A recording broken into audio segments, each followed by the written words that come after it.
Evet, şu anda görüş almaya devam ediyoruz. Sotilya Hanım'dan buradaki gezileri hakkında duygularını alacağız ve mikrofonu ona bırakıyoruz. Buyurun. Είμαι η Σωτηρία, είμαι πολύ χαρούμενη και πολύ συγκινημένη που βρίσκομαι εδώ σε αυτό το χωριό στο Σβατάν σήμερα. Ζήσαμε πραγματικά πολύ συγκινητικές στιγμές και ζήσαμε στην πραγματικότητα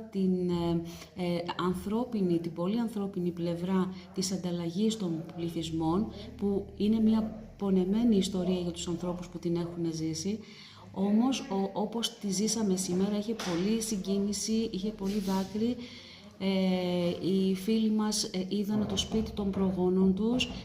Οι άνθρωποι του σπιτιού μας υποδέχτηκαν με πολύ ζέστη, με πολύ αγάπη, με μια μεγάλη αγκαλιά και νιώσαμε ότι είμαστε κι εμείς ένα κομμάτι της οικογένειάς τους και νιώσαμε ότι είμαστε ένα κομμάτι της ιστορίας. Σας ευχαριστούμε πάρα πολύ για τη φιλοξενία σας.